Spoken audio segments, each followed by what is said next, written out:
Welcome back to Iroquois Park Sports Centre here in Whitby, Ontario, the site of the 2025 President's Cup. For those of you who've been with us all day, welcome back. For those of you who are just tuning in for our 8 o'clock primetime matchup, it is the Allegany Arrows and the Brooklin Merchants, the hosts, here at 8 p.m. local time. Glad to have you aboard. I'm Matthew Carrick along with Lucas Arger as we get set for this primetime match. Could be one of the best ones of the day.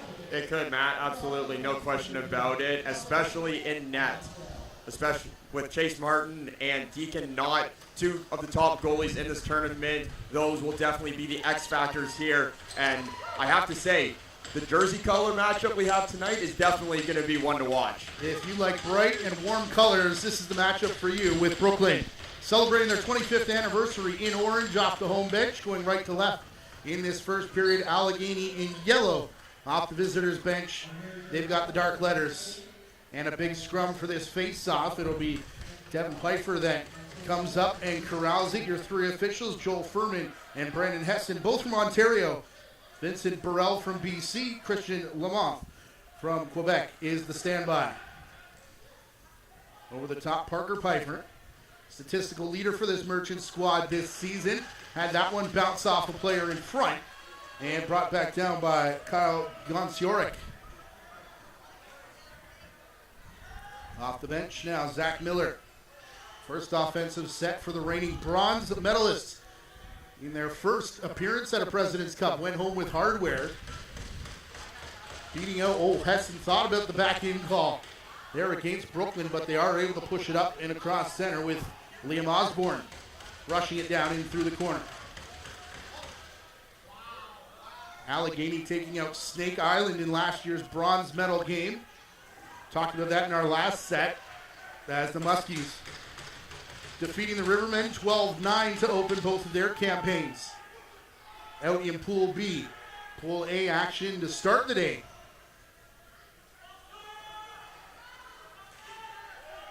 Trying to remember what happened. Winnipeg, I know, lost by 6. Yeah, it was the Blizzard that came out slow in that game against the Ladner Pioneers, clawed their way back a little bit, ended up losing by 6, 11-5. And then the second game of the day saw more Pool B action. Sorry, the first game of Pool B in a one-sided affair as the Miners beat the Saskatchewan Roadrunners. Couple shots in already on the net of Deacon Knott. Philadelphia Wings product and Minto Cup winner. As this ball bounces back across center, Amos Whitcomb sending it back to the boards for Josh Becker. Becker wheels over the top, takes a number of healthy two-hand chops. Defender lost the stick for Chris Kluche. Too much time and space. That goes Whitcomb. What a stop. Not able to throw the stick out there and get a piece of it to keep it out. That causes a loose ball battle that unfortunately does go back in the stick of the Arrows. Chris Kluche, no stranger to the yellow, as his last season of Junior A was out in Coquitlam. Now plays for the Buffalo Bandits, our player that will key on here in this game. Out to the outside, a couple whacks on Chase Frazier. Speaking of Buffalo Bandits, as that one gets knocked back into the corner. Gil Robertson brings it back now for Brooklyn. Lots of speed already. You see it early on here for this Merchant squad. If Brooklyn's able to use their transition game effectively, especially when we get to the second period, Matt, in the long change, Allegany, they're going to cause problems for Allegany, no doubt. Chase Martin with the chrome blue helmet making a save there on Pfeiffer. Now a giveaway, trying to roll it back to the bench. Ryan McRory picks it up in transition. Darren Elliott going to pull back outside the restraining line as Mike Smith tries to get the crowd riled up here at IPSC. Outside bouncer. In on net from Elliott. Another save from Chase Martin. Martin able to get his feet wet a little bit here, Matty. Already made a couple saves, and it's always good for a goaltender to get settled in early. And again, it's tough to stay ready in games like this. Kluche in on the doorstep. I believe that's Zach Miller he was trying to find. Just hit off the shaft of the stick. Now allowing Alex Marinier heading into his draft season. About a week and a half from now. Not going to be a long night for Marinier on September the 6th. Under 10 to shoot now for Brooklyn. Cutting through, in and out of the stick of Marinier. And it'll be picked up and back the other way by Franklin Brown. Brown senses an aim to the lane of the net, twister off the post. Fooled not. But not the net. Back the other way now, transition. Sorry, Adam Peroni. Peroni almost had that one, unable to get it through the legs of Martin, as the goalies are both using woodies, which you see a lot here in summer ball, which usually negates the 5-hole. It's 5 spots, the 4 corners, plus the 5-hole to shoot on a goalie. When you have the woodie, the 5-hole is usually one of the spots that is a no-go. Although a guy like Knott can use it to start the counterattack. Collision there into Martin after scoring. Liam Osborne have the hosts on the board. Osborne able to go through the contact, I should say, Matty, and he's able to get the game's first goal on the board, and it's in favor of the home side. As we see here on the replay, Osborne just going to go underneath, protects his stick, and he gets the shot off and then just gets bodied right into Martin, but able to stay on his feet. Thankfully, everybody was okay on the play, but that could have been very problematic. But Osborne able to go through the contact, and Brooklyn has a 1-0 lead early as we play just over 5 minutes here in this opening frame. And we've got an official Prezi moment with, when you see a 0 on your scorecard, it's normally a placeholder. Darius Anderson is wearing number 0 in this game for Allegany. Things you see only at the Prezi. Out on the crease, another twist shot. And that one's set up by Zach Miller, who chases down the loose ball quickly. It's back in the stick of Frazier. Those pastel pink sneakers. Back to the black compression socks of Miller. His shot in on Knott. Comes back close to the restraining line. Merchants, I don't think they've officially given them possession. Actually, the count was on down on the floor. That was deep in the 8 count, I thought. I think you're right. That was deep in the 8 count, but I'm not sure if Brooklyn actually had possession yet. But either way, the official signaled the reset, and now they're down to 10 on the clock. Elliott just inside. Back to Kellen Polera. Outside shot saved by Martin. Rebound rolls out of his crease, but right back to the Arrows. Xavier Taylor scampering away from pressure. They'll find Amos Whitcomb again. Kluche off the bench, one-handing it through traffic. Cross floor, brings it down, cutting his way through Lane Smith. The big man couldn't make the catch. Here's McCrory again. I once watched Chris Kluche score 5 goals in Denver as the Merchants now come in. Hopped an overnight plane to come back and play for Coburg. Potted another 4. 9 goals in 24 hours. On the doorstep, shovel shot. I think that was Zach Kerrigan getting a good opportunity.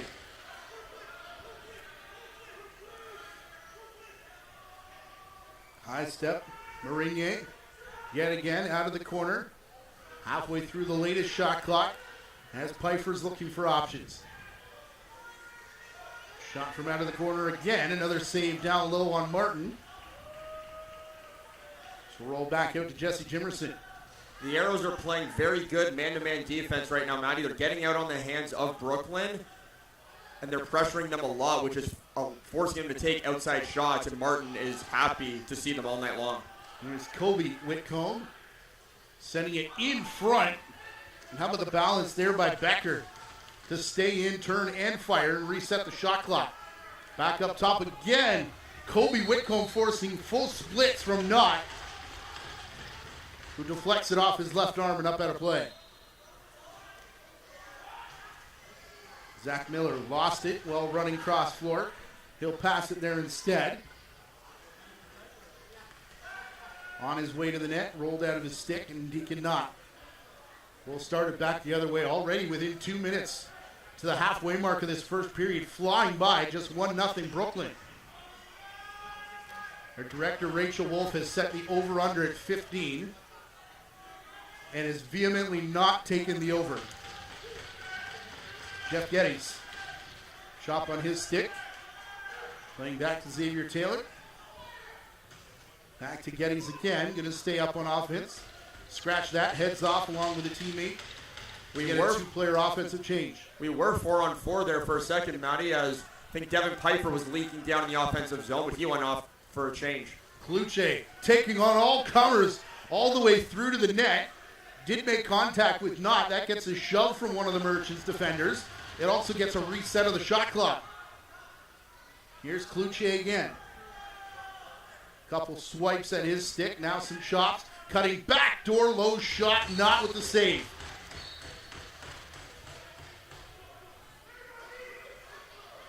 Joe Robertson again to center. He'll leave it in the stick of Elliott. Elliott towards the center. Hard collision there, looking for that loose ball. First one was Goncioric, who picks it up. And we'll start it back Allegany's way. Something that I've noticed early, Matty, if you're Allegany and you are on the off-ball, and you're on off-ball side, you are not letting the Merchants breathe at all. If their Merchants are cutting through, arrows are right there with you following, and Brooklyn's going to have to find a way around that. But if you're Allegany, you don't want to let up at all. Kluche drawing a ton of attention, and that opens it up for Kobe Whitcomb to tie things up.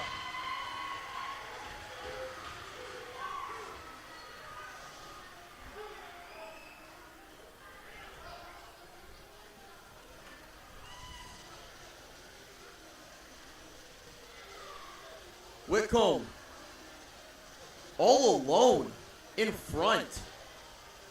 And I believe that was number 2, Liam Osborne, that tried to jump in the way of that to block it.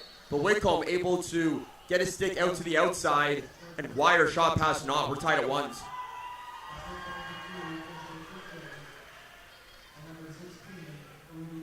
Just as we pass the halfway mark of the period, Rudy George picking up the secondary assist on the tying goal so far, trying the pick and roll, and absolutely blown up by Franklin Brown. Stepping into Will McLeod. Outside look, no shot. Piper actually waited for the screen to get it in on Martin, who still made the save. Josh Becker has a man off the bench. Christian Watts flipping it outside. That one's going to deflect and back into the stick of Piper, who got stuck back on defense. Calling for it. Osborne back to the crease. Far side, Matt Duncan. Good shot into the feet of Martin. He was all alone and desperately trying to get the attention of Osborne in transition. Now slipping through a double team. Geddes in front of Knott. 2 great looks for both chances, Matt. Brooklyn had numbers the other way. Allegany then had reverse transition, and they almost got a ball past Knott. But both of these goalies, despite only allowing 1 goal so far, they've been very solid early on. Little give and go. Devin Piper just able to put it through to McCrory. As you said, both goaltenders looking really good in this first period, Martin and Knott. After that possession ended, Matty, I think Marinier and Dana Ray had some words for each other as they were jarring back and forth on their way to the benches. So keep an eye out for that if those two might get into some little rough stuff later on. Kluche running through, save made by Knott. Osborne out in transition again, gives it back. And holding his ground is Martin. Jason Crawford, I believe, streaking off the bench. Jacob Hickey, excuse me. Down to 8 minutes. Frazier, an aggressive screen and a goal. Great 2-man game from the Arrows. Sees them grab their first lead of the night. And those righties, they've been working well so far. They got their looks, and now they're able to pot one past Deacon Knott. Just a little BTB flip and a quick bounce shot. Quick release as well. That's something that coaches look for, is that quick release when you're playing the 2-man game. And Allegany now has their first lead of the night. They're now up 2-1 as we have just over 8 minutes remaining here, Matty. And if you're Brooklyn, you want to try and shut down that 2-man game as much as you can for the rest of the night. But if you're Allegany, if it's working, why fix it? Some oohs and ahs in the building as Scott Reed was taken down off the face-off. No penalty call coming, just like there was no call on the screen set by Fraser. But no reaction from Brooklyn either, so we play on. Rolling back into pressure. Devin Pfeiffer, ball down. Picked up here by Franklin Brown. Brown nearly across the floor to Amos Whitcomb, but mishandled. You can hear sorry, not hate to interrupt you. You can hear the Whitby minor lacrosse players chanting, "Let's go Merchant." They're trying to get their team back into it after they just allowed a goal. Well, there's a lot of Let's Go Arrows in the chat as well. Over 1,000 live viewers for the second straight game here at the Prezi. I encourage you to check in the chat, not only today, but throughout this tournament right here on the JVI Sports Network. Zach Miller with under 7 to play in the first period. Fraser wants to shoot again. Does. It bounces off Knott, and the rebound picked up by Osborne. Has the lone goal for Brooklyn so far. Wants another in transition. Lowers his shoulder, gets shoved out. That was Xavier Taylor standing in, but then a few back steps. Opens up shooting space. Osborne with a pair. Osborne thought about shooting. He was going to pull the trigger, but he finds Alex Marinier coming in off the bench, Matty. And Marinier able to, as soon as Marinier got the ball, no arrows came to him. He just stepped in and wired a shot. So Marinier with his first goal of the President's Cup. We're tied up once again. And I think that is going to trigger a water break here for Chase Martin. I think he called for one. So a quick stoppage for both teams. And that is Alex Marinier in his draft here. Look at our players to watch with Chris Kluche. This is what he did with the Buffalo Bandits this season in 14 games, 37 points. Or excuse me, pardon me, these are his, go ahead. This is his summer stats, pardon me. Summer stats here with the Allegany Arrows. 20 goals and 37 points. So we'll keep an eye out for Cloutier and what he can do tonight in an Arrows uniform. As we're back underway here now, Matty. Arrows with that draw win. And that's going to be the interesting battle at the face-off dot to see who can score and then keep perhaps that energy on their side. Definitely a bit more electricity in the building for this one. Obviously, it is the host. It is local fan base. The Miners are into it. PA announcer's got his mojo working. I think it was Glenn Healy. Him and his bagpipes got the place rocking. Absolutely. We were treated to a great bagpipe performance at the opening ceremonies for those that watched it either in person here at IPSC or on the stream. Great performance, great speeches from the people that attended and spoke, and we still have one more game before day one of the President's Cup is over. Up top, Cloutier with 5 to shoot. Didn't just miss. Can he do it a second time? That one also wide. He did get a shovel shot away. Had thoughts of putting a two-hander into Alexis Samard, but otherwise. Samard, a crop of Quebec-born players that came through North Shore Kodiaks back in 2018 were in the Founders as a Junior C team, and saw a bunch of them travel through Junior A and now into the senior and MLL ranks, including Jeremy Phoenix-Lefebvre and others. Jeremy Phoenix-Lefebvre was a great player in Junior A for the Beaches. Matt, I know you and I spent countless hours watching him, and he was that player that just loved to get physical, loved to score as well, but man, was he ever quick. Outside shot hits off, so it looked like he went off the crossbar and into the Merchants bench, but I think they're going to keep it with Brooklyn.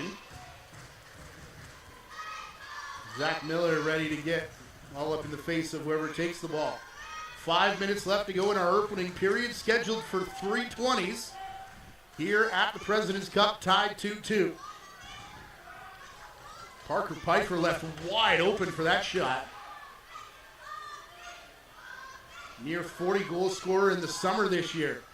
Can't leave him with that big a look. Outside shot now comes from the far side from Zach Kerrigan. And Chase Martin there to handle that as well. I will say, Matty, I do appreciate and like how the Merchants are testing Martin early in all different spots. High, low, backside, cross crease, etc. with overhand and underhand shots. So if they keep mixing it up, they'll be able to plot a couple more past Martin here tonight, I suspect. Outside shot from Frazier. Hits a couple boards. He got tangled up. Trying to show the official that he was being held up yet again. Osborne was in transition, Matt, and he was screaming for the ball, but no one was able to find him. Osborne's always in transition. Getting it back to Marinier. He's going to rip from the outside. Oh, Martin, we're not sure where it was as it sneaks out the back door. Remember, summer crease rules here in the OLA as a takedown going to be called for our first penalty of the game. Xavier Taylor wrapped up. Martin will go to the bench for the extra attacker. A lot of yellow out there right now. We believe it's going to be Zach Kerrigan penalized on that play, but we will wait for the official call map, but that's who it appears it'll be.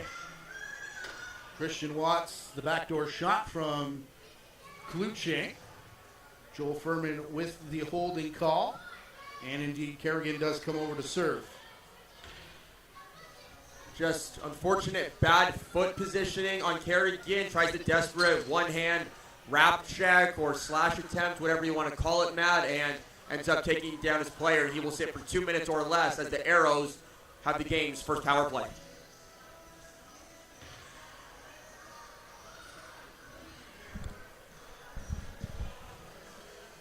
Listening while driving across the states from NABLL Nationals. As long as you're listening and not watching and doing it hands-free, I guess that's okay. Frazier, outside shot. Glad to have all our viewers and listeners here from the President's Cup in Whitby. Alexis Simard taking the feed from Reed. Simard going to go one-on-one with a pair of 11s right now. Matt, I don't want to interrupt you, but I think on that shot from Chase Frazier, he took a healthy hack to the wrist or upper body of some kind, and he's limping. He's down in the tunnel, so we'll keep an eye on that to see if and when he returns. Bouncer far side, skips away from McLeod, who gets tripped up. Looking at the officials, screams at the bench of Allegany, and coaching staff just going to get him back on the home side. 2.5 to go. Minute 10 remaining here in the power play of Allegany. Looks like Frazier is back on the bench, so it looks like he needed a quick breather, get some water back in him, and he appears to be at the front door there for the Arrows. Means that Amos Whitcomb going to quarterback this power play. Working it through Miller, now Kluche.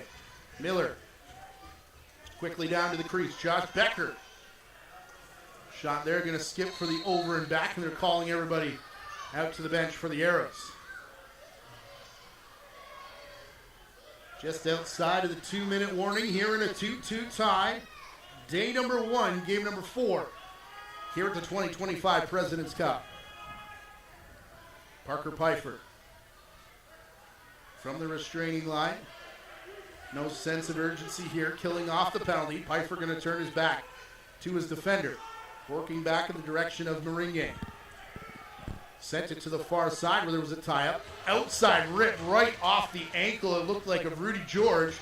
Goes back for pressure, knocked his man down, and will get the change.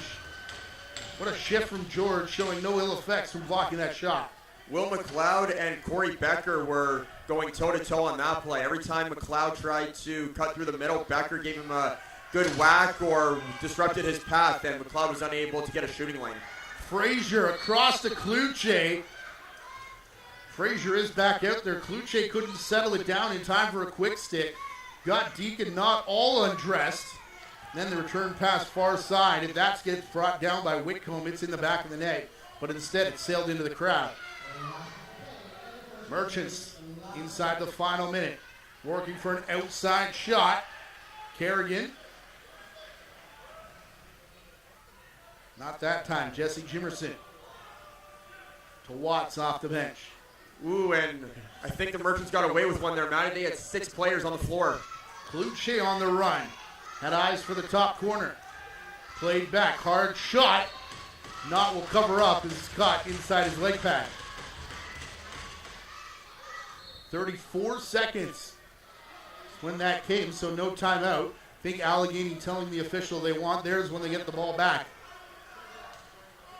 2 per game. You can take 1 per period. Kerrigan wheeling around the outside. Now Pfeiffer comes in from his wrong side, shovels it back. Big rebound. What a play there to get it on net from Killen Polera. And now Allegany will get their timeout with 8 seconds left to go. What a chance from the Merchants there. No kidding. Polera on the doorstep, on his wrong side. I think he tried to shoot that backwards if we can get a replay of that potentially. But you don't see that often. In the air, quick stick, no looker. You're going to see Pfeiffer with the shot. Polera gets it, tries to, just a shovel shot, but Martin said, no way, Jose. But Pfeiffer with a great move. He almost was able to hit it, but and then Polera right off the end boards. Wow. Already seen really good action here today through our first 3 games, and now this first period scheduled for 4 tomorrow. Will start at 11 a.m. We get you to sleep in for an hour, Lucas. Oh, I'll be looking forward to that. Not much of a sleep in, but it will be a good one, no doubt. 11, 2, 5, and 8 is the schedule for the next 3 days here at the Prezi, all times Eastern and all right here on the JVI Sports Network. Here comes Frazier, rushing it in. Took the shot straight down Main Street, not there to handle it. Looked like Kluche wanted a pass, but neither of the Bandits able to get one back. It's 2-2 after 1. And I think Frazier and Lane Smith were looking at each other, and I don't think Smith was too pleased with that. And kind of looking at Frazier saying, give me the ball, man. Big boys head their way off the floor. Time for the kids to head out. Time for us to head to a break. 2-2 after 1 between the Allegany Arrows and the Brooklin Merchants. It's our primetime matchup here to close out day number 1 at the 2025 Prezi.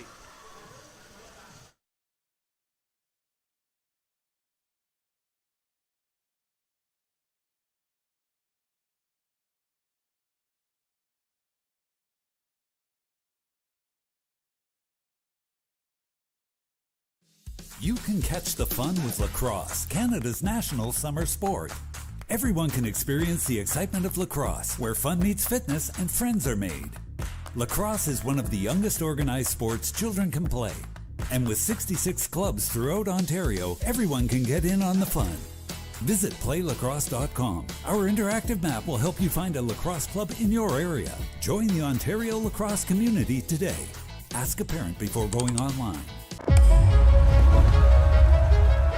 From our unique origins to the modern game, the global lacrosse community has been preparing for this moment. Together, we step into a new chapter of growth, competition, unity, and inspiration for the next generation. Welcome to a new era of lacrosse.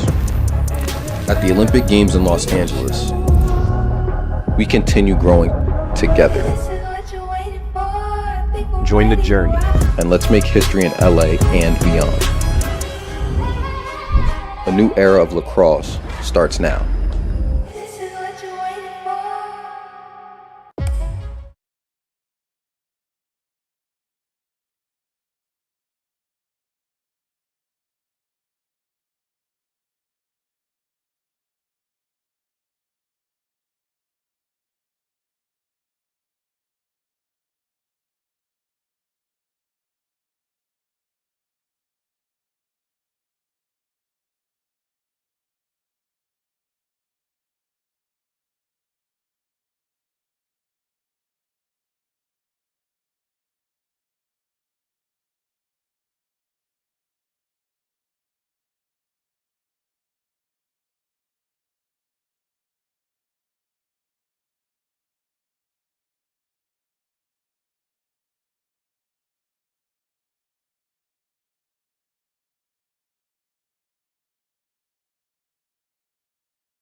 From grassroots to major international events, Sport Durham's award-winning edge is the care we take to create memorable participant experiences and lasting legacies.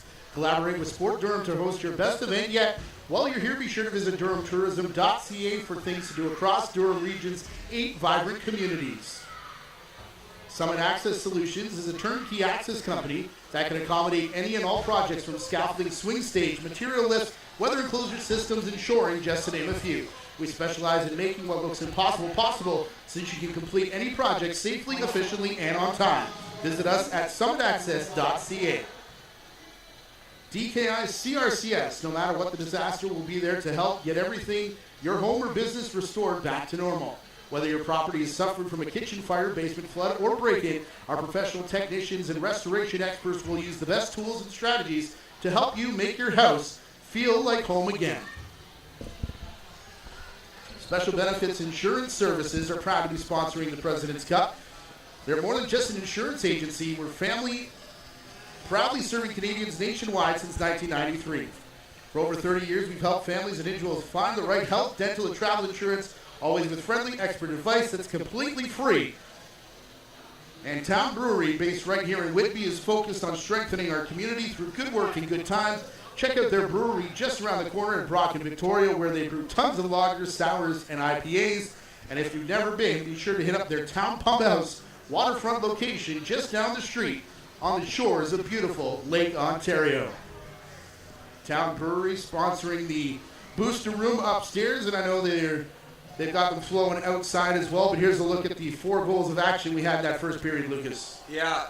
It was the Merchants that were able to get on the board early, but Allegany responded with 2 quick goals, including this beautiful BTB finish that they had. But it was Alex Marinier that made this game tied again after Liam Osborne found him coming in off the bench. Marinier, as you said, Matty, he won't have to wait to hear his name called long on draft night, as he has a bullet of a shot, and there's a prime example why. 2-2 after the first period. Chase Frazier, Kobe Whitcomb versus Liam Osborne has both for the Merchants, and both of them coming out in transition. You talked about early about the Allegheny Arrows defense not really letting the Merchants get through the middle and get their play set. This is a team that they do, some teams in lacrosse these days like to shoot from the outside, and a lot of their offense comes from there. Merchants have those guys, but they can also get to the middle, an important part of their offense. Yeah, they absolutely can. There's a couple guys that are able to body their way into the middle, kind of be a little floater and do a pick and roll, or even go across the floor and cross pick to open up those guys. But what they have to focus on for the Merchants is that 2-man game. If they're able to isolate, whether it's on that right side with the Piper brothers or the lefties, should they choose to do that, they have to look for those mismatches in order to get through and penetrate this tough Arrows defense.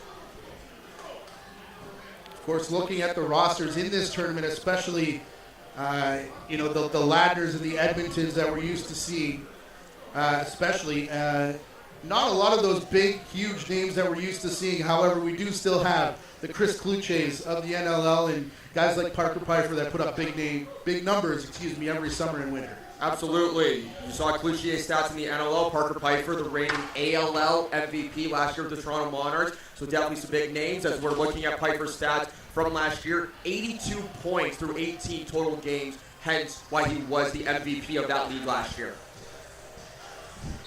Through 14 games underway here in period number 2, as the Merchants will now go left to right. Of course, new rules limiting pro players here, so you're not going to see as many NLL All-Stars as we had seen back in 2023, but still a team like Ladner last year able to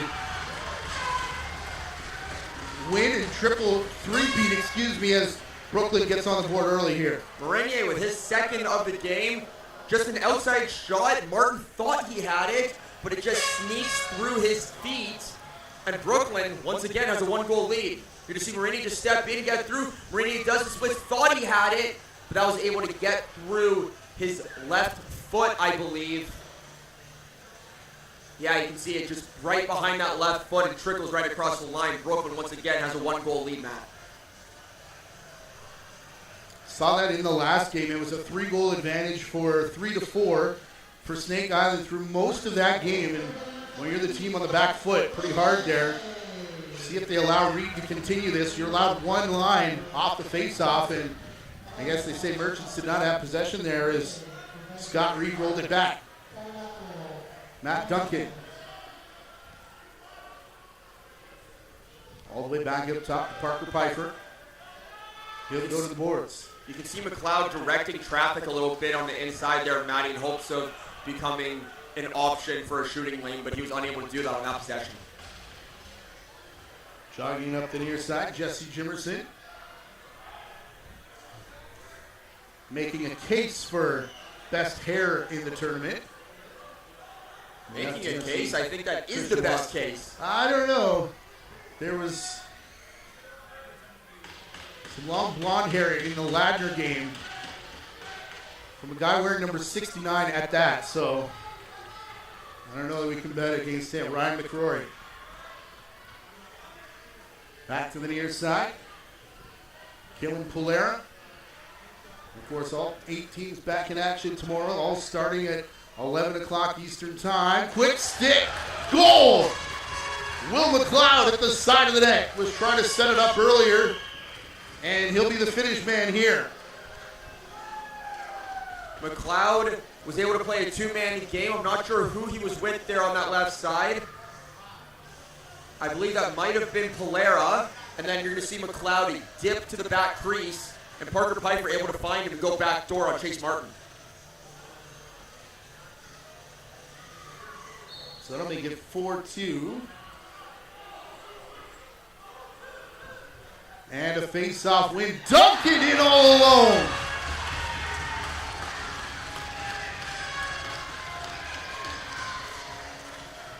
Safe to say the home floor tipping the host away right now.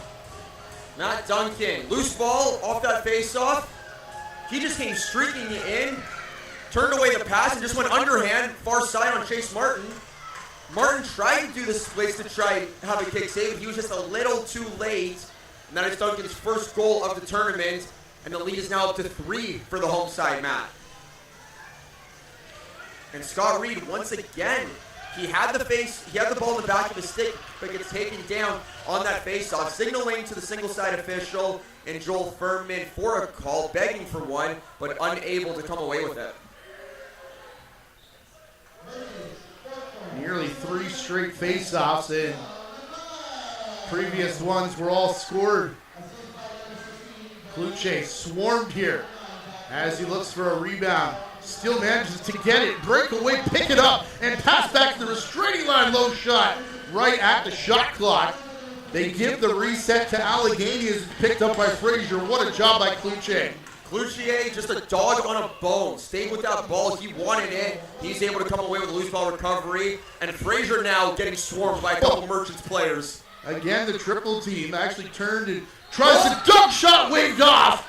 Remember, feet have to stay out of the cylinder here under Prezi rules, and I think as he came around the corner, that's good in the winter, not so much right now in August.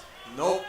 Gotta wait a few more months before he's able to try that move legally. Chase Frazier was willing to try anything if I learned nothing from this year's NLL final. Are we going to see a couple one-handed goals potentially, Matt? Some between the legs action?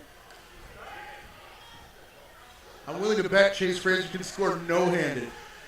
Christian Watts playing it back through. Speaking of one-handed, Josh Becker carrying it all the way through traffic. Hard hit, knocks him down in the corner. Popped the ball free as well. Here come the Merchants. Robert Morgan slamming on the brakes.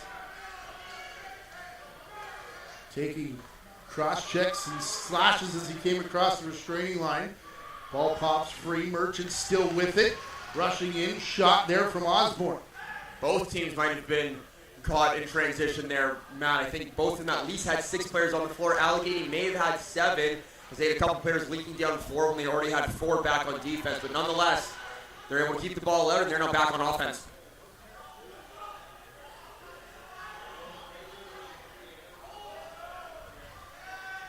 Out from the corner, less than 10 to shoot. Whitcomb does that. It rises up. Pardon me, that was Lane Smith that sent it off the end glass, resulting in transition for Jacob Hickey, who hits the crossbar. Xavier Taylor Whitcomb. This is Amos Whitcomb. Out to the outside boards. Works past a couple of screens before sending it far side to Zach Miller. Trying to return it to Becker and knocked down. Merchants will pick it up. It's Duncan again. And timeout called.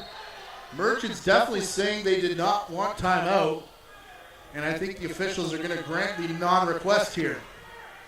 I don't know what that was about. Neither do I. You can see Gavin Proud and Mark DeBrone definitely signaling, no, we did not signal for that. We didn't call it. So I'm not too sure what that stoppage was for, but Merchants will retain possession here as they have less than 10 on the shot clock. Faking high, going low, the shooter far side, Chase Martin. Matching all of those. You mentioned Mark DeBrone.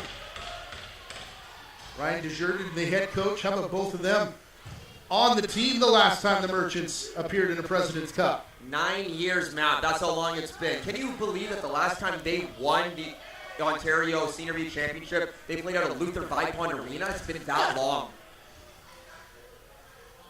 They just seem to be, I know it's not a big league, but they seem to be one of those class of the field teams that you hear about every single year being a part of it, as Pfeiffer snakes his way through traffic, ended up losing the ball, outside shot, kicked out by Martin. So yes, I am surprised that it's been that long since they've been here at the Prezi. Granted, there were 2 years where the Prezi was not played due to the COVID-19 pandemic, but still, it's been 9 years' time. 2016 was the last time that Brooklyn was on the national stage. McLeod dropped down to a knee. He'll play it back behind the net. Looking for Elliott. Allegany here to take over. Stretch of 3 goals for Brooklyn to start the period. All came right in a row. In fact, came within a minute and 26 seconds of each other. As this pass to Becker on the crease doesn't work. 5 on the clock. Miller getting it back to Amos Whitcomb. His shot forced Deacon knocked down into the splits again, and he'll quickly get up and send it to Daryl Robertson. Other than those 3 in succession, nothing doing here through the first 7 minutes of the period. Something that I've seen Brooklyn adjust to on their defense, Matt, is how they are collapsing on the off-ball side, and they are starting to mirror what Allegany is doing off-ball, and that's watching those cutters, stay with them through the middle, and if they need to, give them a healthy whack to disrupt any passes. Couple fake shots before Lane Smith let one rip off. Deacon nodded back towards the corner. Will be Whitcomb. Runs back away from the restraining line, down the boards, Frazier. Had to head bob a couple times to replace his helmet. Now Kluche gets mugged on his way to the crease. Rebound picked up, Adam Perroni. Feels like Perroni's been playing Senior B for 10 years or more as well. I think it's been that long. He's been a part of this organization for a long time. Had a couple years playing in the National Lacrosse League as well, Matt, but he's become literally a Senior B merchant, no pun intended. Marinier on the run, got the shot, goes after Gonsioric. Not quite Jill Hall numbers as of yet. Was not in the lineup for Snake Island, but is on their roster here in the Prezi. 17 or 18 now for Joe Hall, I think. That's almost as many years as I've been alive now. Outside shot off the mask of Deacon, not official. We'll check on him. Meanwhile, Hickey checking on Chase Martin down the other end. And it's in a 4-goal run here for the Merchants. 5-hole. Nonetheless, Hickey able to get that ball past Martin. And that's something that Jacob Hickey has been able to use effectively his entire lacrosse career, especially in junior when he was a member of the Toronto Beaches, is his speed. You're going to see the shot here, save right off the mask of Deacon. It's then going to go off the boards, and Hickey is just away and running. And you can see just how fast he accelerates. Down the floor, 1, 2, 3 fakes, goes 5-hole on Martin. But that does But that goal doesn't happen, Matt, if Deacon Knott literally doesn't find a way to use his head. Really good look here at the shot and the placement there from Hickey. The delay right now was so Knott could go over to the bench and get the helmet looked at, checked out, fixed. He is back in the net down to our left, and we're back ready to go. With 11:42 left here in the second period, now a 6-2 lead for the host. Brooklyn Merchants celebrating their 25th anniversary and hosting this President's Cup. So, Matt, I think if you're Allegany right now, you've allowed Brooklyn to gain a 4-goal run. You need to limit these transition opportunities for them. We just saw them score 1. They've scored 2 here in this period. And because this is the long change, the Arrows need to be more aware of what they're doing offensively to prevent any reverse transition. Frazier hard after that loose ball. Following suit was Amos Whitcomb, who ended up knocking Liam Osborne to the turf. That'll get it back for the Arrows. Here comes Lane Smith. That's a heavy pick, and that's going to be penalty worthy, Matt. Hate to cut you off, but that was an elbow to the dome. Frazier may have got away with one earlier that led to an Allegany goal. Not going to get away with this one too many times, I don't think. 2 for rough, officially the call. Yeah. Ooh, that's just a heavy shoulder. There was also a bit of a blindside too hidden, though. Player was in a vulnerable position. Can't tell who that was. Might have been Hickey or might have been Jason Crawford, but either way, they're just in a vulnerable position. Never saw it coming, and so Frazier will sit for 2 minutes or less as Brooklyn will get their first power play of the game. Allegany had one. Matt Duncan on the back end of that. It looks like Allegany's going to be penalized again, Matt. Wow. Zach Kerrigan looking for Pfeiffer, backdoor. Merchants back up top, hard shot. Cleanly intercepted, and we've got a slashing call picked up by Brendan Hessen. Looks like it's going to be Dana Ray. A veteran NLL official, and I think you're right, Dana Ray. Dana Ray with the Woody out here. And that's just going to be a good off-ball slash here to hit Parker Pfeiffer in the midsection. And with those Woodies, you got to be careful. You got to keep them in control or something bad may happen. And unfortunately, that was the case for Ray. Pfeiffer. Oh, too many moves. Deke himself outdid Zach Kerrigan as the ball pops free. Darius Anderson in the number 0, lowers his shoulder, crashes in, trying to kill time here on what is a 5-on-3 advantage. In behind the play, stick knocked out of the hands of Kobe Whitcomb. Merchants player looked at the official and said, yeah, okay. Another breakaway in on Martin, who kind of backed up in his crease a little bit. Ball went with him. Smart, I think we're all good.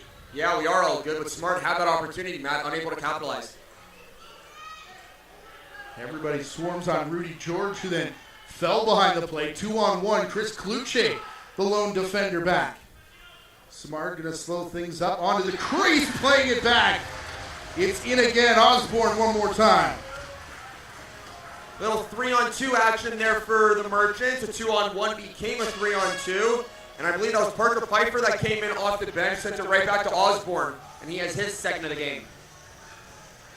So you're going to see Samard send it to Pfeiffer, BTB over to Osborne. And that was Devin Pfeiffer who came in off the bench. So I was right about that it was a Pfeiffer. I just got the wrong Pfeiffer back. But nonetheless, it's Liam Osborne with his second of the game. Two brothers there as Reed picks up another face-off. Still on the power play. Hickey down floor on the crease. Number of moves and then in the orange carpet. 43 seconds left in the latest Brooklyn power play. 9:20 to go here in the period. Allegany still nothing doing here in the second. 5 goals in a row so far for Brooklyn. It's tough for the Arrows. They were tied coming into this period. They got their looks easily, but as I mentioned, they were giving up easy and preventable transition opportunities for Brooklyn, and they've been able to capitalize on them. Boucher lost that ball at the side of the crease. Merchants took their time getting across center, and the 8 count is called. +5 scoreline right now. Remember, this is the pool with Ladner and Manitoba, Winnipeg, Ladner sitting top spot with a +6 over Winnipeg to start the day today. So if you're Brooklyn, you want to keep it going, but if you're Allegany, you want to keep it tight, and Christian Watts trying to do just that. Watts played a little two-man game there with Amos Whitcomb, and I believe he went short side on not. You don't see that too often in lacrosse, as you see most players try to reach around, but that's all it is. It's going to be Amos Whitcomb that was able to find Watts, and yeah, he did go short side. Great pick, though, from Watts, and he just popped right to the middle. Another face-off win for the Merchants. Another in transition. Hickey behind the back this time.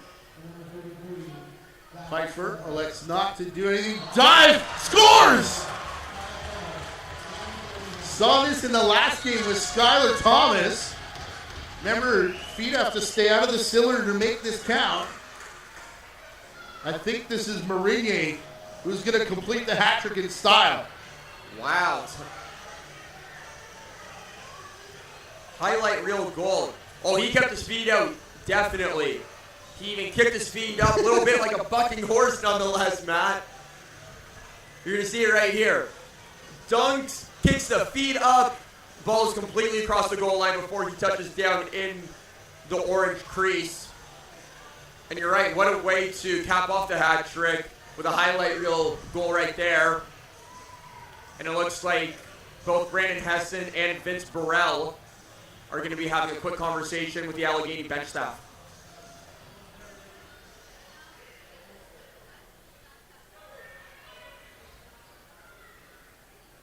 Yeah, and this is the conversation over at the Allegany bench, because the summer rule is the feet have to stay out of the cylinder, and the NLL rule is you can do whatever you like as long as you don't touch down. But keeping your feet clear, that's really hard to do from back behind the net. We did see earlier today one of those dunk goals count, and everybody was trying it.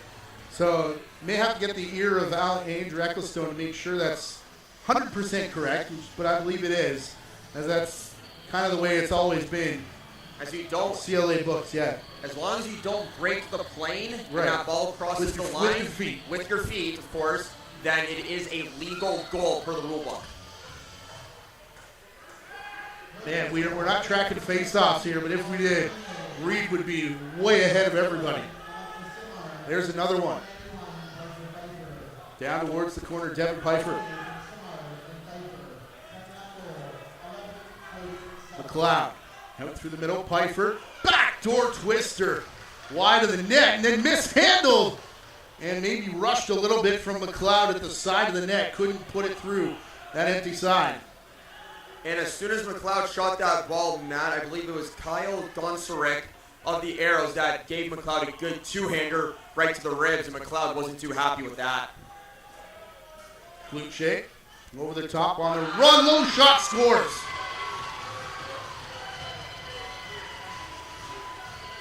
Sometimes you got to just let your big boys do what they do. Lucier said just that, Matt. Give me the ball and let me go to work. Found a shooting lane coming in all the way around the top. You're going to see him just go one-on-one, gets a bit of a pick right there, just fires from the outside. Not unable to get his foot out there and make that save. And that will be Cloutier's first goal of this 2025 President's Cup.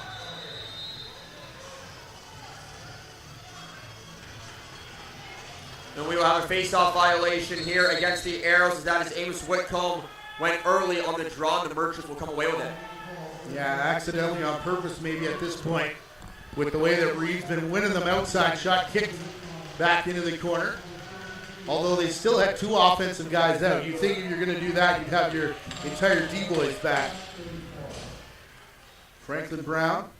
Pass it to Frazier. One-hander through the legs with it back to the net. Are you kidding? I almost had that on my bingo card. One hand between the legs action almost Right. went in.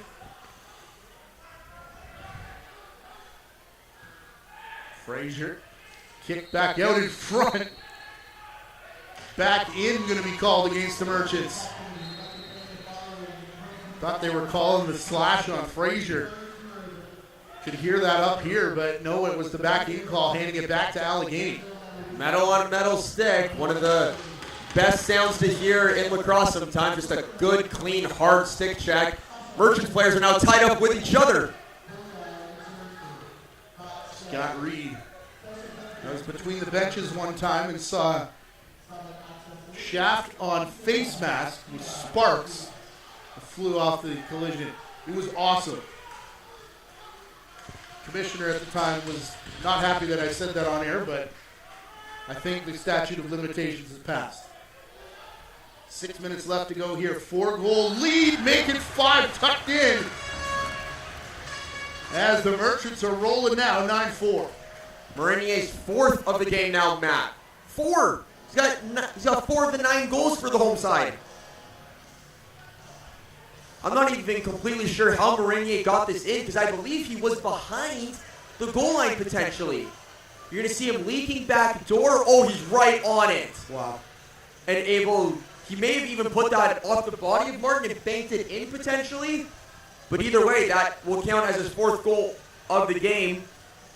As that was Will McLeod that was able to find him back door. And I think he sent it through a couple of Arrows players to get it there.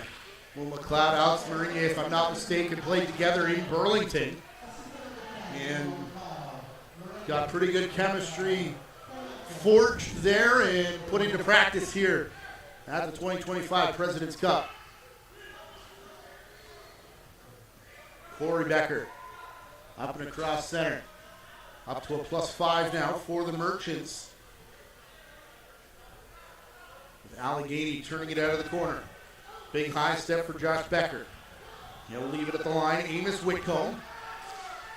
Looked like he may have had a lane if he kept going to the net, but instead trying to get it back to Becker, and Merchants will just wait out the shot clock here. Yeah, they will, because on that possession, Matty, the Arrows were going with an overload. And for lacrosse fans that are unfamiliar with that term, it's where you have 4 players of the same shot all on one side of the floor. And on that case, it was 4 lefties and 1 righty. So for Amos Whitcomb, he was on an island, as they call it, where you just go one-on-one, and he try and make a move to get to a shooting lane, but he was unable to get that. As that was Kerrigan that was driving all the way to the net, had a stick up around his neck area, but still able to get the shot off, but Martin was able to keep it out. Franklin Brown playing it down to Zach Miller. Tap dancing here is Frazier. He'll play it back across to Kluche onto the crease. Number of moves, taking down Watts. But not before he forced not into a save. Outside shot from Frazier. Jumping in front of it. Can't see the number, but whoever it was went right back at Frazier. I think it might be Osborne. In front of the net. I want to say that's Duncan Max. I think Duncan's a lefty. Stepping in Frazier again. And now I do see the number 3, and Duncan still in the ear hole of Chase Frazier. And about 40 seconds worth of animosity right there as those two go off for a change. Inside of 4 minutes left to go here in the second period. Ball moved cross floor. Big fake shot to the net. Waved off, crease call. Penalty coming up here. And it's going to be a slash against the Merchants, Marinier. A sequence you don't see very often, Matty, in terms of a goal being waved off and a penalty on the same team. So you're going to see Kerrigan throw a big fake, and he's getting called for the crease. But up top is where you have Marinier absolutely give a good two-hander right to Dana Ray. And you can even see the Arrows defender, and that was Gonsiorek, apologies. And he absolutely just got faked out. Did Kerrigan try to jump over the line? I'm not sure what was going on there, but definitely points for airtime. Great look from our tight camera there. I wonder if Kerrigan was trying to copy or do his very best impression of Ryder Garnsey in the PLL of the Airgate competition at the skills event that the PLL holds.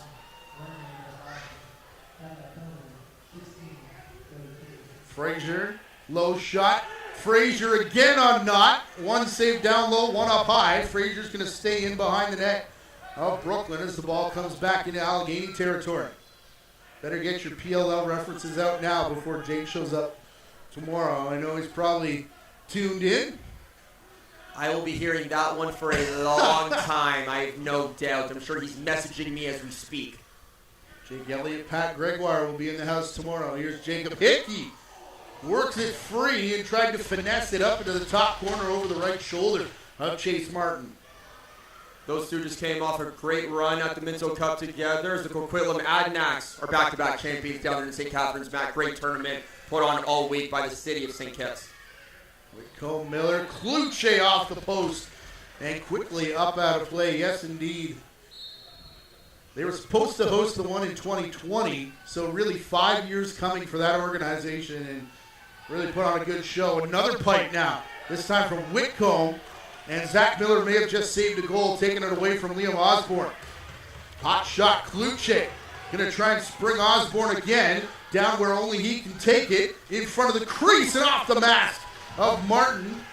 Straight up, didn't hit anything. Osborne chasing it down again.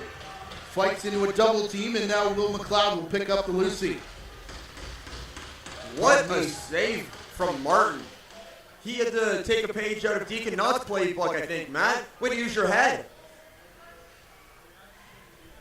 It's Simard. Now moving in the middle with Pfeiffer. Ball is on the far side. Simard takes off to the net. Still no pass.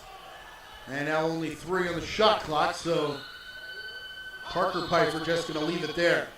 Berenier about to leave the penalty box. He does now. We're back all even with less than 2 to play. Allegany took a penalty, or excuse me, Allegany took a timeout in that first period. Kluche diving for this ball, closely over and back, but just saving it. Colby Whitcomb. His 42 counterpart, rare you see that, is Daryl Robertson. Matt Duncan now on the boards. Brooklyn able to provide some pressure there from Allegany to prevent any late scoring opportunities from them as we have just over a minute left in this middle frame.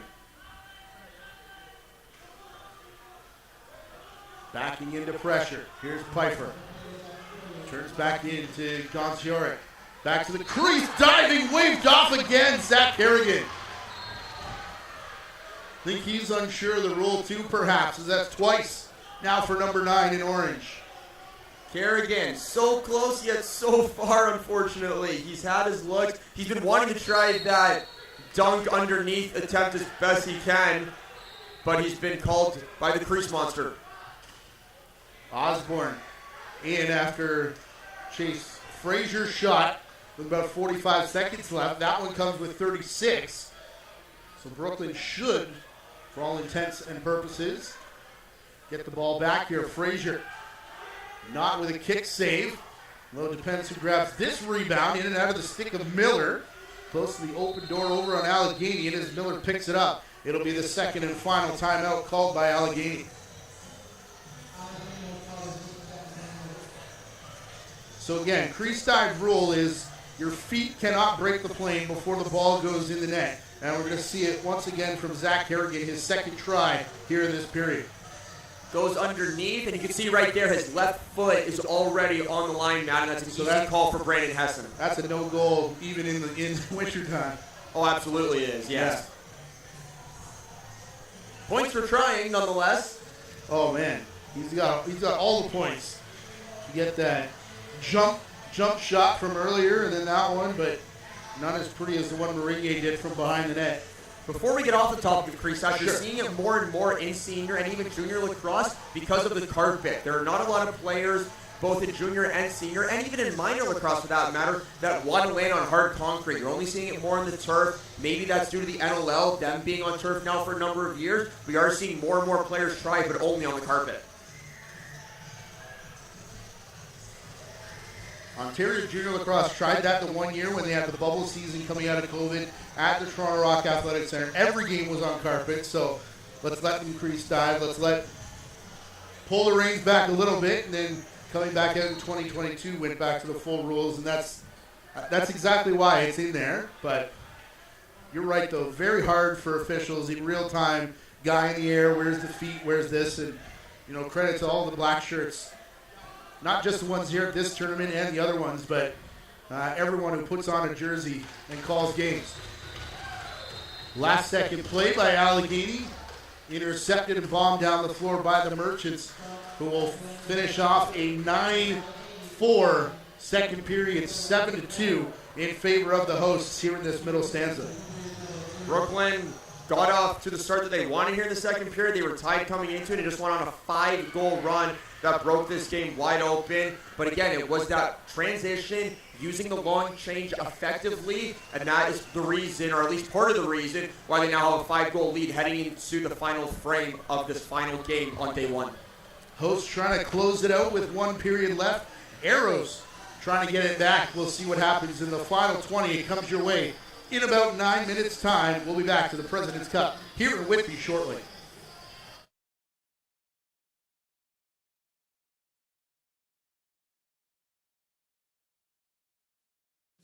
You can catch the fun with lacrosse, Canada's national summer sport. Everyone can experience the excitement of lacrosse, where fun meets fitness and friends are made. Lacrosse is one of the youngest organized sports children can play. And with 66 clubs throughout Ontario, everyone can get in on the fun. Visit playlacrosse.com. Our interactive map will help you find a lacrosse club in your area. Join the Ontario lacrosse community today. Ask a parent before going online. From our unique origins to the modern game, the global lacrosse community has been preparing for this moment. Together, we step into a new chapter of growth, competition, unity, and inspiration for the next generation. Welcome to a new era of lacrosse. At the Olympic Games in Los Angeles, we continue growing together. Join the journey, and let's make history in LA and beyond. A new era of lacrosse starts now.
Electrolyte, the premium hydration beverage crafted from pharmaceutical-grade ingredients, is trusted by athletes worldwide for its advanced hydration formula, rapid recovery, and sustained performance. Electrolyte manufactures a scientifically formulated beverage that replenishes the body after physical activity or intense heat. Formulated with magnesium, potassium, calcium, sodium, glucose, and sodium lactate, plus 6 ions for electrolyte absorption. Electrolyte aids in the recovery of the hydroelectric imbalance, fueling metabolic and hydrational needs. Lucas, I don't know about you, but that really sounds like something that people could enjoy here at the Prezi, especially these players playing up to 6 games in 6 days as we look at some of the highlights from that period. I could definitely use some potassium right now based on the period that we just had. My God, 5-goal run from the Merchants has broken this game wide open, and they now lead by 5 at the end of the second period. But Will McLeod and Marinier, boy, they had some big periods. Marinier with a natural hat trick, or at least a hat trick, I believe. Matt Duncan able to get a goal in transition. And I was saying it during the second intermission, Jake. Or Matt, what am I saying? I'm not with Jake yet. I'm still with Matty Carrick. I'm still with Seriously? I'm with the lacrosse boss. No jumbo yet. Wait till you see what I text you.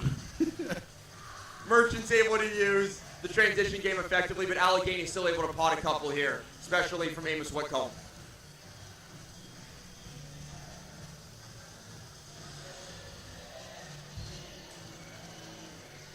It is a strong period as well, at the face-off dot from strong game, rather, for Scott Reed, leading to some of these Merchants runs.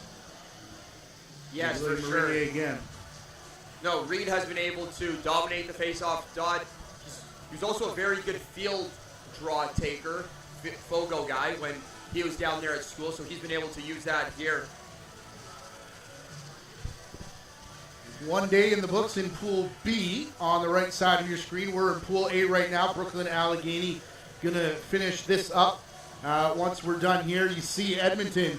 I mean, that is a monster score.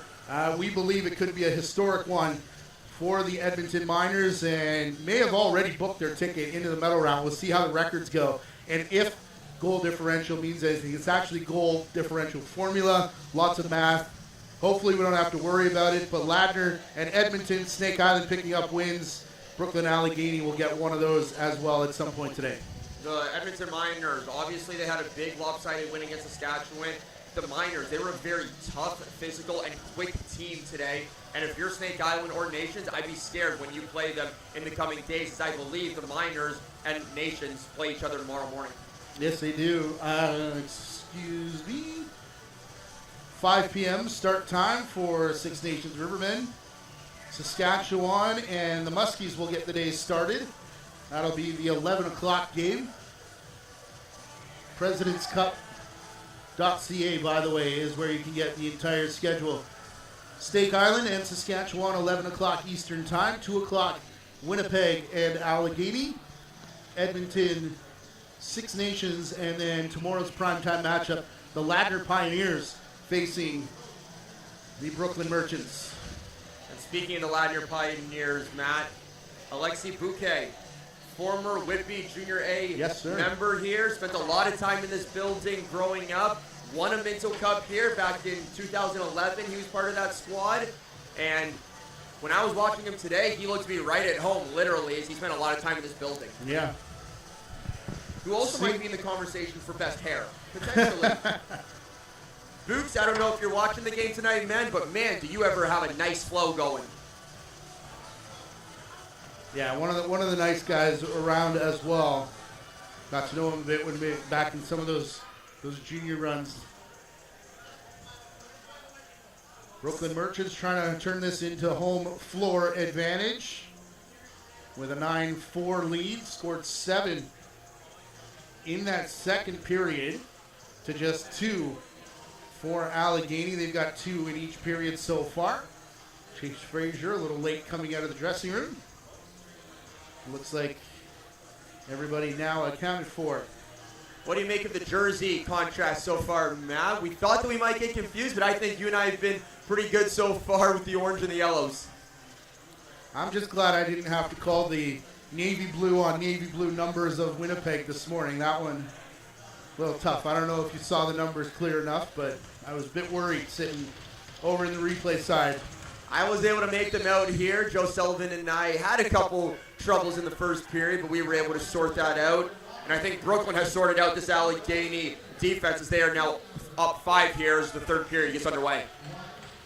You guys did well, and especially that second game. Those are always, tough to call. No disrespect to Saskatchewan, but definitely put in a situation at short bench. All of that you guys talked about and explained it quite well as well. Outside look here from the Merchants to open the period. Here's Marinier. Not content with 4, give him 5. Delayed penalty on the play. Not with sprinting to the bench to get the extra attacker out, but Marinier said, I don't need that. I'm just going to fire a ball 5-hole past Chase Martin. You're going to see Marinier and the Allegany Arrows defenders just drop back. And Marinier able to just step into a shot. And this just goes right past Martin. 5-hole right in between his stick and his left leg. That's another really good look from that tight fall camera. And I think this is going to be it. Chase Martin making his way to the bench here. And Goa Abrams is getting the gear on and the blue bucket. Getting set to come in here in what is a 10-4 score. Not quite over and out, but I think this might signal that Chase Martin might get the start tomorrow. Yeah, it might. It's also game 1 of the tournament. It's a long week. You and I both know that, along with the rest of the fans here at the tournament. So you got to pace yourself. You got to give your goalie some minutes, and Martin was able to get that tonight. But for Abrams to get in here, he's able to test the waters a little bit, see what Brooklyn's like, and should Abrams get into any more games later on this week, he'll know and he'll have a little bit of knowledge here of what these shooters are going to be like. And perhaps more importantly for Brooklyn, that puts the goal differential up to +6. Marinier just stayed out of the crease, tries to dunk again. Not going to work this time, as then he goes cage to cage with Gonciarek, who was going to get the slashing penalty that was wiped out by Marinier's 5th goal.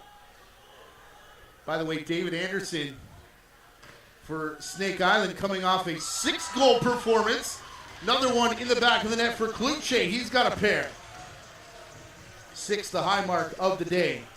Kluche able to take a pass. I'm not sure if that was a loose ball pickup or not for him, but either way, able to get a quick shot past Deacon Knott. We'll see it here on the replay.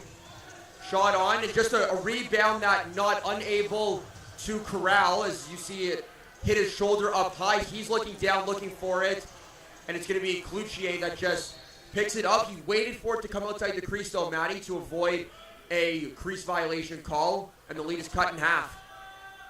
Reed with another face-off win. Alexis Simard running it back over to the timeline. Kerrigan looked off Duncan, goes to the outside boards here.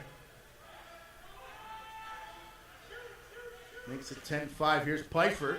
Had eyes for that top corner. They're going to dive and put it in again. And no debate about Will McLeod's feet as he kept them out even as he was getting up. Absolutely. I think he did the old one-hand reach around too, Matt. Mm-hmm. You're going to see Parker Pfeiffer with the ball up top. He's going to send it behind. Oh, and absolutely. Kept his feet in the blue the entire time. And it's just a one-hand reach around. That you cannot get more textbook than that. Before this afternoon, I didn't think that was possible this summer to get that legal because it's so rare to see. But I mean, that should be in Jeremy Bailey's referee demonstration reel right there. Definitely.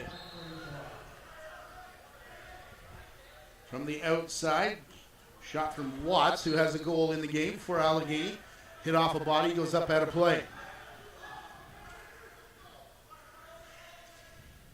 Miller. Of course, worth noting as we went through that standings board, everybody's got to play everybody as well. Not saying that every team that plays Saskatchewan or someone else is going to go plus 29. Oh, a returned souvenir. We've got 2 balls on the floor. That's a real lacrosse fan there. I've got too many of these. If I go home with one more, He also just saved kicked out of the house. He also just saved the merchants about $6. There it is. Lacrosse balls are not cheap anymore. They're not what they were back in the early days of when I was growing up and when you first started playing, eh, Matt? Shout out Brad Hutchcraft. He knows exactly why. Out to the far side. Speaking of which, happy birthday, Frank Lachowski. Him and Gary Grube sharing a birthday here today. Although it is, what time is it? 9:30 Eastern time, if they're still in any condition to properly hear the birthday greeting. 3 minutes gone here in this third period. 11-5. Lane Smith. I've yet to hear from him yet in this game. He'll roll it back towards the corner for Kluche. Smith coming to set a screen with 10 left on the shot clock. Got it. Kluche roughed up after setting it off the end boards. And then Frazier just saving the over and back all the way down floor. Parker Pfeiffer by himself. Slams on the brakes. And the Merchants bench was screaming for 6 players on that call, Matt. Allegany definitely had 6 on the floor, and Brooklyn was losing their marbles. Marinier, outside shot, rushing through the front of the crease was Pfeiffer, and Goa Abrams stops both of those. Abrams able to throw that stick out to make the save, the same way I throw out trash on my curb for Wednesday pickups. Pfeiffer, back to Marinier. His shot handled by Abrams, rolls back out of the crease, pulled back. Thought it was pulled back in, but they do call it in the crease, which was the right call against Brooklyn. Darius Anderson to Zach Miller. Turns the corner. Not quite a path for him to get to the crease. Works its way back up top. Becker's shot. Hits off the dasher, goes sky high, and it'll be Brooklyn ball. Allegany had their opportunity there, but just went wide and up and out of play. Not able to use his goaltender IQ to duck to get out of the way so that it didn't hit him to cause a reset, and Merchants with the ball. That's Pfeiffer putting it to the far side. He'll get it back as he spins away from the defense. McLeod, quick release on the shot and a reset of the shot clock as McLeod gets driven into the outside boards. Look at the ball movement here to spring Darren Elliott. Working through, and Abrams stopped again. 3-on-1 developing here. Outside rip from Franklin Brown, and Deacon Knott will find it. Knott has only allowed 5 goals here. He's got to be closing in on at least 30, if not 35 shots faced, Matt, and I think he's getting a real solid testament to what the Arrows have been sending him all night long, and for what their other opponents, or Brooklyn's other opponents, are going to be seeing for the rest of the tournament. Dana Ray lost that in the corner. Triple team bringing the ball down. Picking up close to it, over and back by Marinier at center. Kerrigan towards the outside. Last check, shots not being counted here in this game. I wonder if they'll be added later as Pfeiffer's shot from the outside. Deacon Knott hopes so, otherwise horrible save percentage. Marinier. Can you imagine being a goalie, Matt, and seeing no shots and you allow 5 goals? Well, I think some scoring systems count a goal as a shot, so you would either be 11 goals off no shots, as Lane Smith working in again. or you just 11 off 11, 0 save percentage, which is also not good. Not in the slightest. Osborne, second gear on the crease, scores. Hat trick for Liam Osborne. Number 2 has 3 on the night as Osborne just accelerates underneath, goes underneath his defender, tiptoes around the crease, curling around it, and able to go far side past Goa Abrams. You're going to see him come here on the near side, going to look off his defender, just accelerate, go far side, and takes a bump at the very end. But as soon as he saw his defender cross-check and lean out and become off balance, he's able to go right around and get a shot past Goa. Ball out to the far side now as Reed wins another face-off. I mean, it's got to be Marinier with 5 goals, but Liam Osborne making a pretty good case for player of the game here with a hat trick as well. Or potentially Deacon Knott. He Deacon has Knott. had some good saves as well. He's used his head a couple times, that's for sure. Face-offs don't matter, otherwise it would be Scott Reed, so that's what I hear on social media anyways. Cody Becker back with it. We've got 3-point night from Kluche. If you're looking on that side of the ledger, Rudy George with a couple points and assists. Lowering the shoulder here, Zach Miller working through. Just a calm shrug there from Deacon Knott with Amos Whitcomb right on the doorstep. Now Chase Frazier walking in, bouncer scores.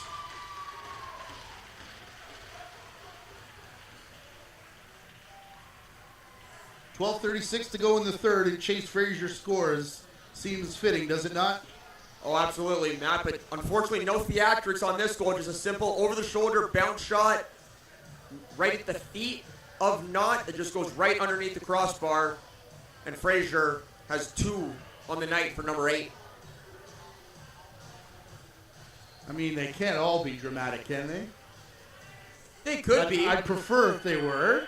Makes for better highlights, but sometimes you got to score those bouncers too. 12-6, back to that 6-goal deficit. Now, Duncan down floor with Pfeiffer, 2-on-1 again for the Merchants, but standing in the middle, Jesse Jimerson knocked that one down. That could have been bad. Oh. Duncan outside, Elliott crashes back in, Pfeiffer. Far side, McLeod shrugs off pressure, low shot. That may have hit off Jimerson to force it to go up, but just off the carpet and high. I thought the same thing, Matt. I thought that appeared to hit a Allegany defender, but I guess it did not, and the Arrows will come away with it the other way. Working it out of the corner, up top, spinning back, Kobe Whitcomb. Sitting on a goal already in the game. That shot wide of the mark. Lane Smith sidearm. Same story. Pulled down by Robert Morgan. Peroni in transition. His shot saved as Smith in the face of Peroni afterwards. Peroni doesn't get many scoring opportunities, Matt, but when he does, he loves to capitalize them, and he almost had one there on a partial breakaway. Sherman Williams starts it back for Allegany. Now Kluche wheeling over the top on hat-trick watch. Puts it behind the net. Back for Miller. Scores. Zach Miller's had his chances tonight. His first goal. And he comes at a pretty good time.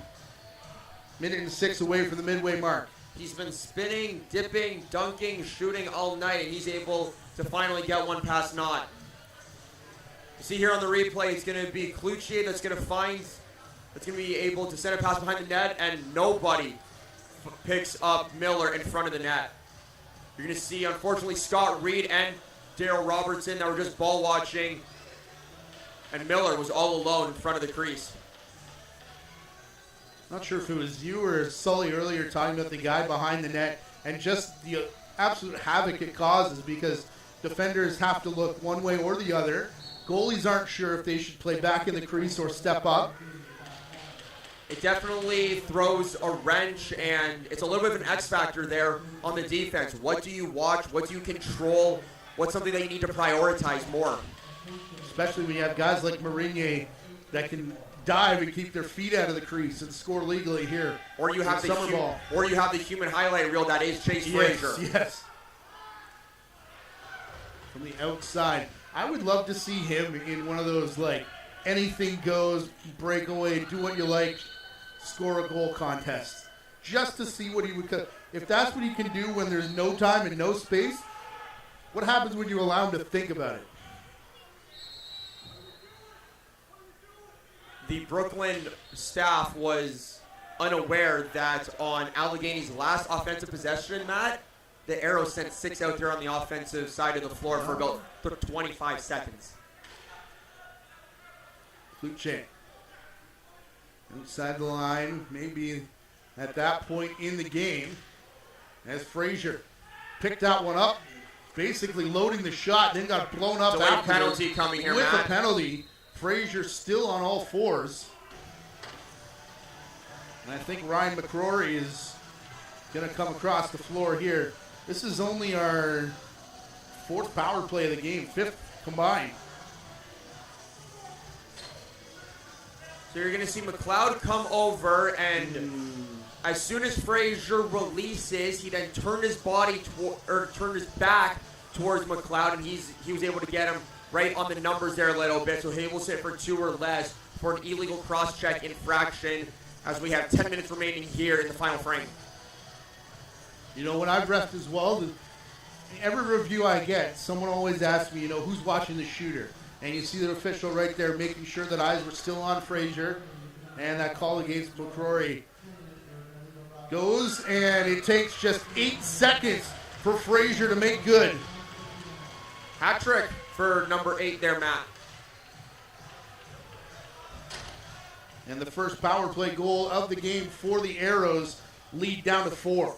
It's just a simple passing play. Miller over to Frazier, takes 2 or 3 steps down low, walks in a little bit, and just goes high to high. Doesn't change the plane. He didn't need to on that, but just a simple high to high top corner shot that goes right past the shoulder if not. Don Shioric has had, I was going to say has had no answer for Reed. Maybe the answer is just sit on him, as he did at the end of that.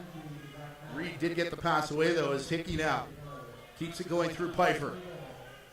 The Arrows have started to claw their way back into this game. Matt down 5 entering the 3rd, currently down by 4, but they've gotten more offense here in this 3rd period. McLeod looking for that quick stick. It bounced off a stick. Pfeiffer picks it up through a triple team of legs. Not on net as Goa Abrams had to pick it back up. Anderson.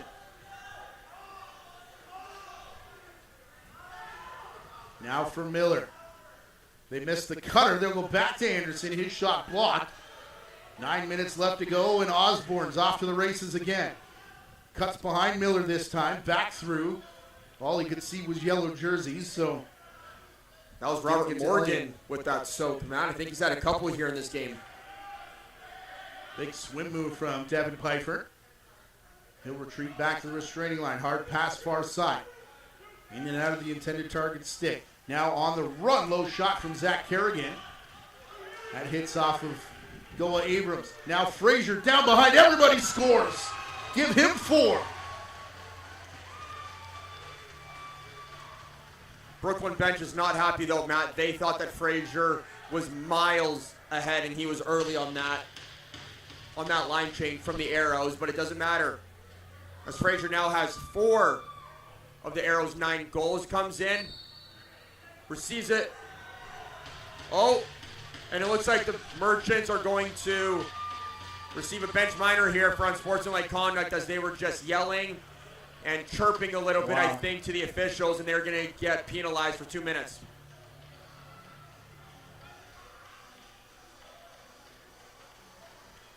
So as you said, not happy that Chase Frazier was in all alone, thought he left early, continued to express their displeasure, and this will be the 4th power play for Allegany after just clawing back within 3. Frazier with the last 2, including 1 8 seconds into a power play. Kluche picks the corner. 2-goal ball game hat trick, Chris Kluche. They scored the same way on the power play this time like they did the last. Simple passing play off the top and right over to Kluche, picks the corner, and that's going to trigger head coach Ryan DeGurden, apologies, not to use his third period timeout. Yeah, and this is key because if this gets close down the stretch, Brooklyn will not have one left here in the period as we get another look at that goal. Goa Abrams getting a conversation here as well. And yes, somebody mentioning in the chat, this different from previous Prezzies. Each team going to play one game a day for the first 3 days of round robin. Then we go into the, everybody makes the knockout round, 1v4 as we do the crossover. Whereas, you know, if there's 7 or 9 teams, there's been days where you're playing 8 or 9 games in 6 days or 5 days or double games and all kinds of crazy stuff. But yeah, it really sets up nicely to get through the round robin and the knockout stage. Everybody guaranteed those, I believe it's 5 games because the losers then come back for consolations as well. Definitely, and 8 is the nice round number that you want. It's also good to see both Saskatchewan and the province of Manitoba, both of them putting in a team and fielding one this year. And I think a lot of lacrosse fans are happy that there are more senior programs and leagues popping up in other provinces across the country. Allegany fans trying to get loud after the timeout from Brooklyn. PA announcer trying to get Brooklyn fans back into this game as we've got a barn burner setting up for our final 8 minutes here. We said this might be a preview of the finals, Matt. It looks like we're in for a good one right now. As you said, a 2-goal ball game. Pfeiffer through the middle to Killen Polera. Picked up and across center, switching hands, now stumbling. Taken down from behind, no call coming. As Jimerson gets up and scampers away. Miller's got the ball. 2-goal ball game. Last 6 goals all scored here by Allegany. Christian Watts, outside shot. Not there to save it. It bounced out of the crease. A couple shoves knocking a few Brooklyn players down. Loose ball is going to come all the way outside the restraining line. I don't think that was ever really on Brooklyn. Not sure they ever had possession, but must have gave it to them down here in the corner. I think what happened, an 8-second count. I think what happened on that play, Matt, I think it was Morgan that had the ball and sent a pass to somebody that got knocked down, which ended up being on the carpet, and the 8-second counts. Oh, look out. Josh Becker's shot. I saw not looking for it. I thought it hit him in the shoulder, but then thought it may have snuck in the corner. Low shot here. Not will cover up the Christian Watch offering, and now transition back the other way, reaching for it. Nice play between Knott and Kerrigan, who will pull it down. Knott is going to have to use all of the NLL experience that he learned down there with the Wings and learning from Nick Damoud as his backup right here through these final 6.5 minutes if he wants to help his team hold the lead here in Game 1 of their tournament. Snake Island and Brooklyn on opposite sides of the ledger in different pools, but it'd be fun to watch Brooklyn and the Muskies play each other and have those 2 goalies go head-to-head. Definitely. Back up top, Zach Kerrigan. He'll leave it here for Pfeiffer, trying to get it back to the crease man. And just tipped off a defender's stick. Matt Duncan able to knock down that pass, Matt, which prevented any transition opportunities that the Arrows wanted right there. This was 7-2 at the break. Already 8 Allegany goals here in this final period, 6 of them in succession. Brooklyn trying to end the run. Spinning back, Kerrigan gets all the way to the crease. A couple fakes. Go Abrams, down, recovers. What a stop. Abrams able to wait out Kerrigan on that play. Didn't really move his body too much and able to throw the shoulder out there to keep the ball out of the net.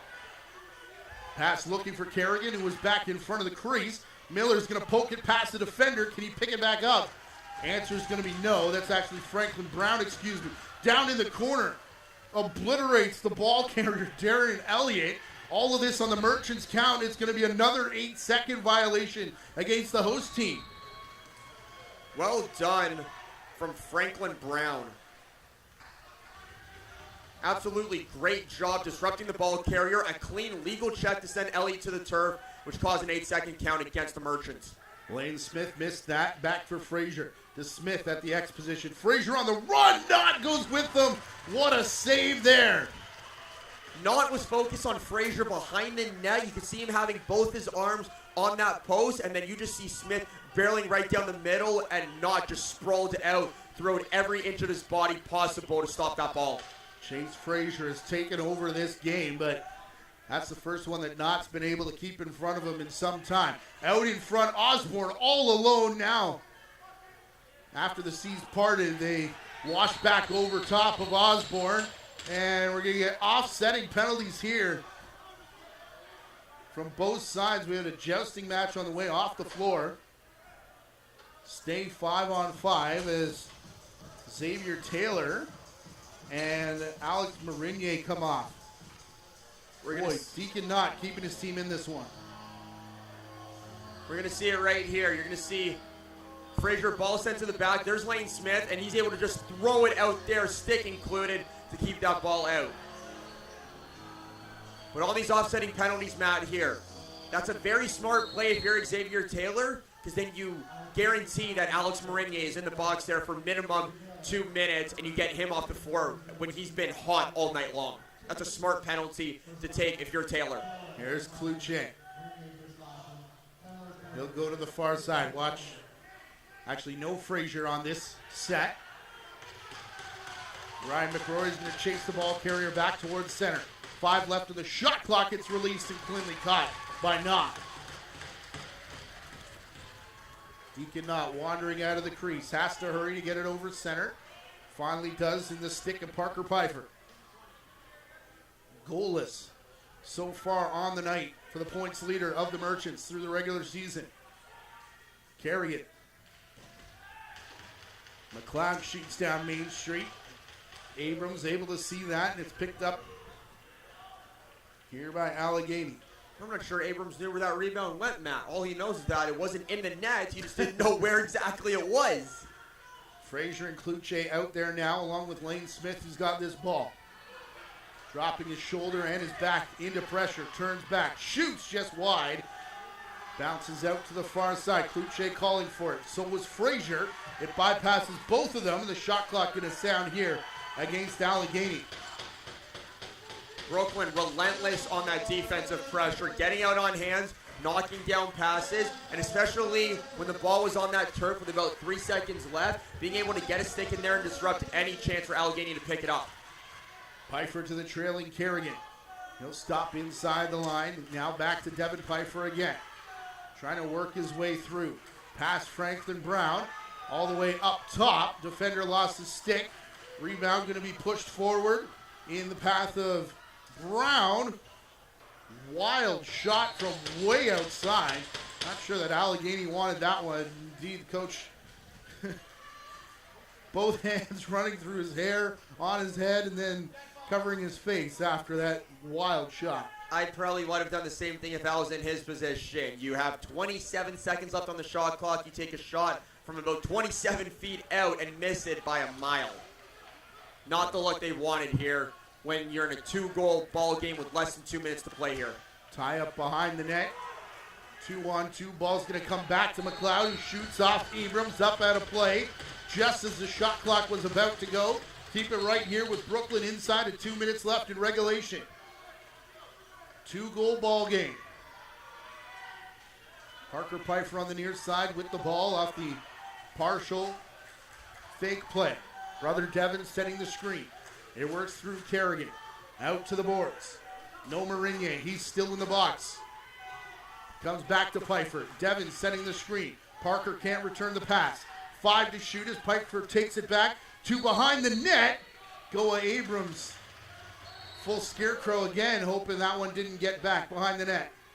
You see Goa Abrams signaling to the bench if they want him to come yet for the extra attacker. Not yet, but they are running out of real estate here, are the Merchants, as Jacob Hickey soaks a bullet from Zach Miller in the leg a little bit, and you see him hobbling down there on defense.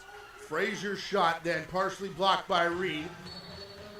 Hickey going to recover enough to go back after the loose ball in the corner. Going to get stuck out as it's played back for Cloutier. His shot skips in and off of Knott. And now Hickey can finally get off the floor and look for some ice. Samard and Carrigan. Now Pfeiffer. staying outside of the face-off restraining line so far. Head down on the run. Will McLeod, goal away from a hat trick. Darius Anderson forces him out into the corner.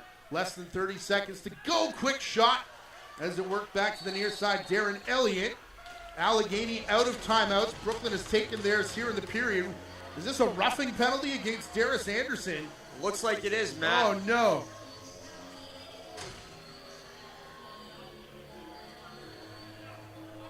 We'll see if we might be able to get a replay of that potentially.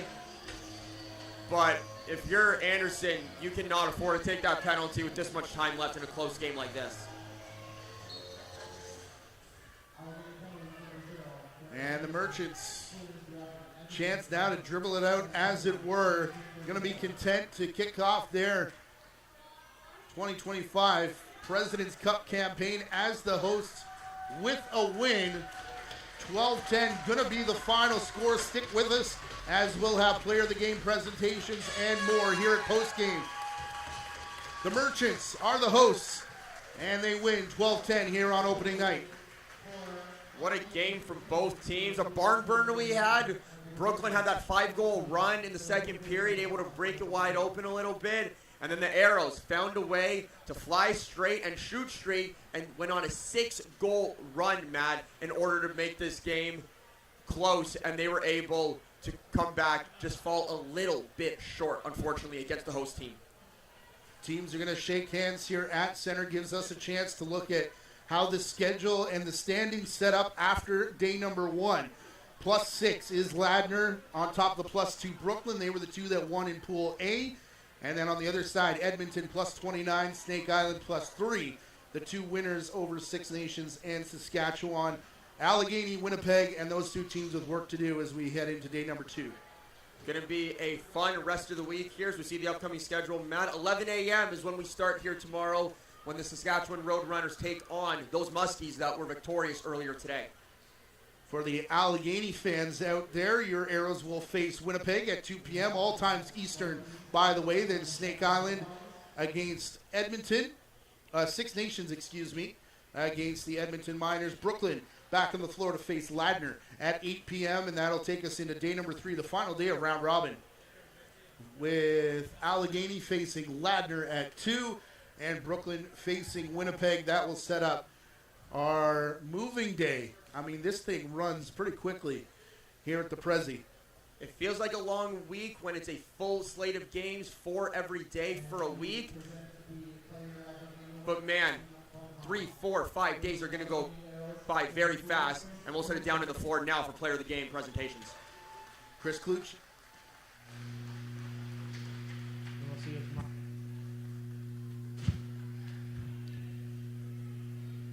And for the Brooklyn Merchants, number 17, Alex Marenier.